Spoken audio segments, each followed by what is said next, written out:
이스라엘 백성들은 지금 모세가 시내산에 올라가서 하나님의 율법을 받는 동안 산 아래에서 모세를 기다리고 있는데 모세가 오지를 않아요. 한 40일 동안 아무런 소식이 없습니다. 그동안 이스라엘 백성들은 모세를 통해서 하나님과 대화하고 하나님의 은혜를 만났습니다. 근데 그 모세가 그 행적이 묘해진 거예요.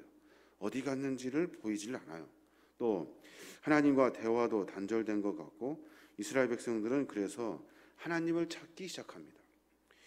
그 방법이 참 어이가 없는데 그 방법으로 이스라엘 백성들은 서로 이렇게 소문을 내고 서로 종용하여 금송아지를 만들자고 이야기를 합니다.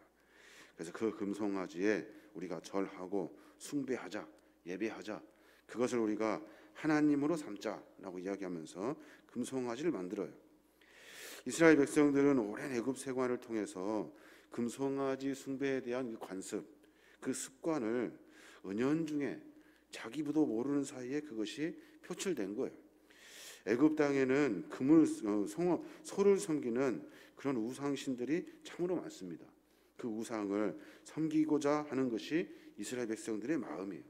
전에 과거에 자기가 했던, 자기가 배웠던 그 습성들을 그대로 그냥 끌고 오는 겁니다. 우리 많은 종교 생활을 하게 되는데 하나님께서는 우리로 하여금 분명하게 말씀하셔요. 하나님은 우리가 어떤 것을 만들어서 그것을 하나님이라고 하면 하나님이 아닌 거예요. 우리가 만든 것을 가지고 하나님이라고 절할 수도 없어요. 왜냐하면 하나님은 모든 것을 다 만드시고 주관하신 분이셔요. 모든 것이 다 하나님의 것이에요. 근데 우리가 어떤 형상을 만드는 것 가지고 하나님을 섬기는 것은 참으로 어리석은 생각이에요. 오늘 이스라엘 백성들이 왜 금을 모아다가 참 어리숙하게 금송아지를 만든다는 거예요. 왜 금송아지를 만들어서 그 금송아지를 숭배하냐는 거예요. 하나님에 대한 이 신앙이 잘못되었기 때문에 그래요. 무엇이 잘못됐냐면 하나님을 어떤 수단으로 삼습니다. 수단. 1절에 보니까 그렇게 말해요. 백성이 모세가 산에서 내려옴이 더디임을 보고 모여 백성이 아론에게 이르러 말하되 일어나라 우리를 위하여 우리를 인도할 신을 만들라. 이 모세 곧 우리를 애굽 땅에서 인도해낸 사람은 어찌 되었는지 알지 못함이니라 라고 말해요. 오늘 본문에 보면 우리를 위하여 우리를 인도할, 우리를 위해서 신을 만들라는 거예요. 우리를. 하나님은 어떤 분이십니까? 하나님은 존엄하신 분이셔요. 하나님은 우리의 생각과 방법대로 움직이시는 분이 아니셔요. 그런데 이스라엘 백성들은 우리를 위해서, 나를 위해서, 내 하는 모든 일들을 위해서, 내 복을 위해서 하나님께서 그렇게 하시도록 우리가 하나님을 조종하자라고 이야기하고 있는 거예요. 금송아지 만들어서 거기에 절하면 내 뜻이 이루어질 것 같고, 금송아지 만들어서 우리의 정성을 보이면 하나님께서 일하실 것 같다. 그러니까 우리가 이 수단, 이 좋은 방법을 우리가 이용하자 하면서 하나님을 너무나도 우습게 생각하는 거예요. 하나님의 생각, 하나님의 뜻, 하나님의 계획은 전혀 안중에도 없어요. 이 주객이 전도된 이 상황에서 이스라엘 백성들은 하나님의 은혜를 만나지 못해요. 하나님은 어떤 분이십니까? 하나님은 존엄하신 분이시고 하나님의 계획이 있으신 분이고 뜻이 있으신 분이세요. 인간의 삶의 방법, 이 수단 삶의 방법에서 내가 이 생각을 가지고 있는 이 생각을 관철시키기 위해서 어떤 대상을 만들고 신을 만들어서 그 신으로 하여금 그 어떤 도움을 만들려고 한다면 그것처럼 어리석은 것이 없다는 거예요. 이스라엘 백성들이 지금 그 일을 하고 있는 거예요. 그러니까 우리가 어떻게 기도해야 합니까? 우리는 비록 여러 가지로 많은 일들 가운데 삶을 살아내지만 이 모든 것을 하나님께 맡겨야 되는 거예요. 매번 듣는 말씀이지만 이 말씀이 참 어려워요. 그렇게 하기가 쉽지가 않아요. 맡기고 하나님의 거룩한 뜻과 계획에 순복하며 삶을 살아내는 거예요. 또 하나, 하나님이 어떤 분이신지를 이스라엘 백성들은 잃어버려요. 하나님은 영이셔요. 영. 다른 우상을 섬길 목적으로 금송아지를 만들지 않으셨어요. 하나님은 영이시기 때문에 만약에 영이 아니시다면 너 나무로 깎아라, 돌로 지어라, 금으로 만들어라. 왜 그것밖에 못하니? 더 크게 만들어라, 더 많이 모아라 하셨을 거예요. 하나님은 그런 하나님이 아니에요. 하나님은 영이셔요. 신령한 분이셔요. 그래서 하나님과 깊은 교제를 나누려면 인간이 가지고 있는 어떤 것 가지고 하나님인 것처럼 하면서 우리가 만들어내는 것이 아니라 영이신 하나님을 우리가 신령과 진정으로 내 영으로 하나님을 만나야 하는 거예요. 그래야 하나님의 은혜를 만날 수 있게 되는 거예요. 온 우주 만물을 지으신 하나님께서 그 금쪼가리 쬐끔 때문에 하나님이 움직이실 것 같습니까? 온 우주 만물을 지으신 하나님께서 어떤 나무로 만들고 어떤 조각으로 멋지게 하였다 하여서 인간의 눈으로 화려하다 한 그곳에 하나님이 거하실 분이 아니시라는 거예요.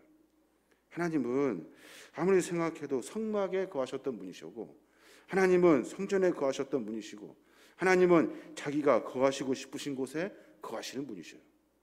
인간이 생각하기에 어떤 생각, 방법, 보이기에 화려한 것들로 하나님을 움직일 수 있는 존재가 아니라는 거예요. 이스라엘 백성들은 그것을 잘 몰라요. 이방신들은 더 크고 화려하고 반짝이고 다른 사람들이 생각하지 못한 멋진 인간의 그 어떤 기술과 재능으로 신을 만들 수 있다고 생각해요. 거기에 절하자, 그것을 신으로 삼자라고 한다는 거예요. 하나님은 그런 분이시 아니셔요. 하나님은 어떤 존재의 어떤 물건으로, 형상으로 나타내실 분이 아니라는 거예요. 또 하나, 이스라엘 백성들이 지금 하나님에 대해서 잘못 이해하고 있는데 세상 물질에서 하나님을 구하고 있는 거예요. 세상 물질에서. 왜 그렇습니까? 사람들은 이 물질을 우상으로 삼기 때문에 그래요. 사실은 하나님을 섬기려고 하는 것이 아니라 이 물질을 섬기려고 하는 거예요. 금 갖고 와라. 네가 갖고 있는 금 다 갖고 와라. 모아서 와 대단하다. 금이 저렇게 많이 모였네. 이 물질이 대단하네. 하나님이 아니라 그 물질을 섬기고 있는 이스라엘 백성들의 연약한 모습을 볼 수가 있어요. 자기가 애굽 땅에서 갖고 올 때 가지고 왔던 그 금과 여러 이야기들을 다 꺼집어 가지고 네가 가지고 있는 물질을 다 내어야 그래야만이 하나님께서 그곳에 거하신다라고 생각하는 이 물질 만능 중 이것이 인간으로 하여금 신앙의 최악의 상태로 빠지게 만든다는 거예요. 우리의 삶의 모습을 점검해야 돼요. 우리는 물질이 아니라 우리는 하나님을 구해야 하는 거예요. 하나님을 구해야만이 우리가 모든 만물을 지으신 하나님께서 우리의 삶을 만들어 가시는 거예요. 잠깐 하나님이 일하시지 않은 것 같고 모세가 하나님을 소개해 줘야 되는데 모세가 보이지 않고 자기의 삶을 이어가야 되는데 하나님의 은혜를 만날 수가 없어요. 그랬더니 인간이 과거에 자기가 가지고 있던 습성들, 내가 눈으로 봤던 화려한 우상들, 내가 지금도 쫓고 있는 이 물질들, 이런 것들을 쫓으며 삶을 만들어 가려고 한다는 거예요. 우리 하나님의 거룩한 백성들은 이런 것들 가지고 하나님을 섬기는 것이 아니라 하나님은 영이시기 때문에 일하시고 계획하시고 분명하신 하나님의 뜻이 있기 때문에 그 하나님께 기도하고 맡겨드림으로 말미암아 우리의 삶을 내가 고민해서 생각해서 만드는 것이 아니라 하나님이 일하실 수 있도록 내어드리는 것이 그게 우리 인생의 삶이 되어야 하는 거예요. 이제 하나님께서 노가 굉장히 심하셨어요. 이제 화가 나신 거예요. 그래서 모세에게 너 이제 그만 내려가라. 이스라엘 백성들의 이 범죄가 참으로 악하다라고 말씀하시면서 하산하라고 명령하셔요. 모세가 다 가지도 않았어요. 산 중턱에 쓰는데 이스라엘 백성들이 금송아지를 만들어 가지고 광란 속에 축제를 벌이고 있다고요. 거기에 이 모세가 깜짝 놀랍니다. 그래서 하나님 앞에 중보하며 기도하죠. 이 중보하며 기도하는 모습이 오늘 성경에 나와 있습니다. 이스라엘 백성들을 구원하여서 하나님의 거룩한 백성으로 만드시고 그들을 통해서 하나님을 섬길 수 있도록 하셨는데 하나님은 이스라엘 백성들의 이 약한 모습을 보고 진노하신 거예요. 그때 모세가 중보하며 기도합니다. 이 중보하며 기도하는 이 모습을 우리가 잘 살펴봐서 어떻게 하나님으로부터 기도의 응답을 받을 수 있는지 우리가 찾아볼 필요가 있어요. 모세는 어떻게 기도합니까? 목숨 걸고 기도합니다. 목숨 걸고. 우리가 내일 봐야 될 본문인데 32절에 보면 그렇게 말하고 있어요. 그러나 이제 그들의 죄를 사하시옵소서. 그렇지 아니하시오면 원하건대 주께서 기록하신 책에서 내 이름을 지워버려 주옵소서. 이스라엘 백성들을 위해서 중보하며 기도하는데 모세는 지금 자기 목숨을 걸었어요. 목숨을 걸고 하나님 앞에 기도합니다. 우리도 마찬가지예요. 하나님 앞에 기도할 때 목숨 걸고 기도해야 돼요. 내 인생을 걸고 기도해야 돼요. 내 삶의 모든 것은 하나님으로부터 된다는 사실을 고백하며 내 목숨과 삶의 전부를 하나님께 드리는 마음으로 기도해야 하는 거예요. 애매한 이야기 같지만 분명히 모세는 자기 목숨 걸었어요. 하나님, 죽어도 좋습니다. 하나님, 내 천국 그 백성의 생명책에서 내 이름이 지워져도 상관없습니다. 이스라엘 백성들 살려주십시오. 우리 귀한 믿음의 종들 살려주십시오 하면서 기도하고 있는 거예요. 그 기도의 방법이 세 가지예요. 하나는 뭐냐면 하나님의 영광을 위한 기도를 올려요. 하나님의 영광. 11절에 보니까 그렇게 말해요. 11절, 12절에 보니까 어찌하여 애굽 사람들이 이르기를 여호와가 자기의 백성을 산에서 죽이고 지면에서 질만하려는 악한 의도로 인도해 내었다고 말하게 하시려 하나이까. 주의 맹렬한 노를 그치시고 뜻을 돌이키사 주의 백성에게 이 화를 내리지 마옵소서라고 말해요. 하나님, 다른 사람들이 하나님을 어떻게 생각하겠습니까? 하나님을 위한 영광은 그런 거예요. 다른 모든 사람들이 하나님을 조롱할 겁니다. 하나님, 주님은 존귀하신 분이십니다. 주님은 영광 받으실 분이십니다. 다른 사람들에게 하찮게 여길 그런 분이 아니십니다. 하나님, 용서하시고 일하십시오. 우리가 주님의 기도를 계속해서 반복해서 하고 있어요. 그 주기도문에서 가르쳐주는 것도 하나님의 영광을 위한 기도예요. 이름이 거룩히 여김을 받으시오며 하나님은 존귀하신 분입니다. 모든 이들로부터 칭송을 받으실 분입니다. 그러니까 우리의 기도의 비결은 하나님의 영광을 위해서, 또 먼저 그의 나라와 그의 의를 구하듯이 하나님이 하실 수 있도록, 하나님이 존귀함을 받을 수 있도록 해야 한다는 거예요.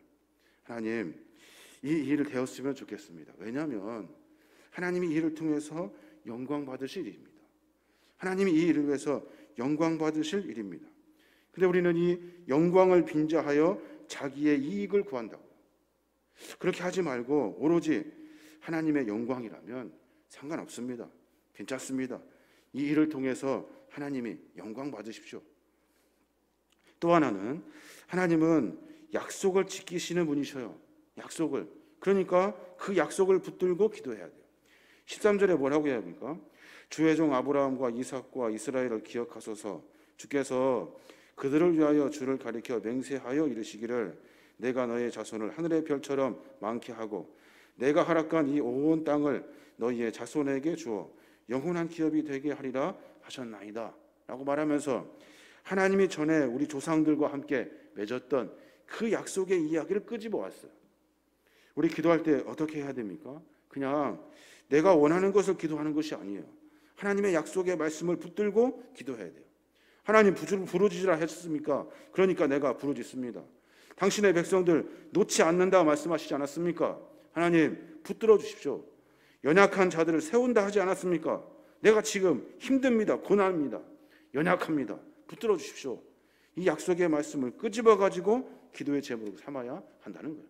그때 하나님은 약속을 지키시는 하나님이시기 때문에 그 약속을 들으시고 하나님께서 그 뜻을 돌이키신다는 거예요. 그래서 우리는 하나님의 귀한 성품, 이 신실하신 하나님, 약속을 지키신 하나님의 성품을 분명히 깨달아야 하는 거예요. 그래야만이 우리의 삶에 하늘의 은혜를 만나게 되는 거예요. 마가복음 11장에 보면 그런 말씀 있잖아요. 무엇이든지 기도하고 구하는 것은 받은 줄로 믿으라. 그리하면 너희에게 그대로 되리라 라고 말씀하셔요. 모든 일은 하나님께 맡겨져 있어요. 또 하나님은 약속대로 일하시는 분이셔요. 이 인생의 가운데 하나님의 거룩한 약속의 말씀을 듣고 믿는 자라면 우리가 구할 것은 이미 받은 줄로 믿으래요. 왜? 말씀에 들어있으니까. 말씀에 지키신다고 약속해 주셨기 때문에 그래요. 우리의 삶의 모습을 분명하게 점검해 보아야 합니다. 우리는 내 욕심이 아니라 하나님께 거룩한 하나님의 그 신실하신 성품을 쫓아야 하는 거예요. 그러니까 말씀을 통해서 기도하고 말씀을 붙들고 기도하고 말씀을 통해서 일하시는 하나님을 기대하고 확인하는 거예요. 이게 우리 신앙의 삶의 모습이 되어야 하는 거예요. 우리의 모습을 한번 점검해 봤으면 좋겠습니다. 우리는 기도하며 살고 있습니다. 기도는 영혼의 호흡이래요. 또 기도는 하나님과의 교제고 대화래요. 우리의 삶의 모습을 생각해 봐야 돼요. 사람이 24시간만 하고 들어쉬지 못한다면 그것은 생명이 끝난 거예요. 기도 어떻게 해야 됩니까? 기도는 생명을 이어가기 위해서 기도해야 되고, 기도는 하나님의 영광을 위한 기도가 되어야 되고, 기도는 신실하신 하나님의 약속을 붙들며 기도해야 하는 거예요. 이 기도는 어떻게 나옵니까? 기도는 하나님을 인정할 때, 다른 우상신을 섬기면서 내가 화려한 것을 쫓고 물질을 쫓고 그 마음과 생각을 가지고 기도하는 것이 아니라 그거 다 내려놓고 하나님의 영광과 신실하신 약속을 의지하며 기도해야 하는 거예요. 그때 하나님은 이스라엘 백성들을 용서하셨듯이 우리의 삶에 하늘의 은혜를 베풀어 주시는 거예요. 그래, 모세의 기도를 들으시고 또 이스라엘 백성들의 그 연약하지만 내가 지켰던 그 약속을 지키기 위해서 그 뜻을 또 돌이키시는 거예요. 그래서 하나님의 거룩한 은혜의 백성의 삶을 이어갈 수 있도록 하나님이 도와주시는 겁니다. 오늘 하루의 삶 가운데 그런 고백이 있었으면 좋겠습니다. 하나님, 부족합니다. 내가 어떻게 기도할지도 모릅니다. 하지만 분명한 것은 내 인생과 삶을 통해서 하나님 영광 받아 주십시오. 하나님이 드러나게 하십시오. 비록 약하지만 연약하지만 많은 것들이 부족하지만 하나님, 그래도 이 연약한 존재를 통해서 하나님 주님이 드러나게 하십시오. 주님 영광 받아 주십시오. 이 기도가 우리의 기도가 되어야 하는 거예요. 그때 하나님은 일하신다고 개입하셔서 하나님의 뜻을 연약한 백성을 통해서 이루신다는 거예요. 이게 하나님의 신실한 약속의 하나님이신 거예요. 저 여러분이 그런 믿음의 삶을 살아내셔서 거룩한 믿음의 종들로 이 마지막 때를 믿음의 자들로 승리하는 거룩한 종들 되시길 주님의 이름으로 축원합니다. 아멘.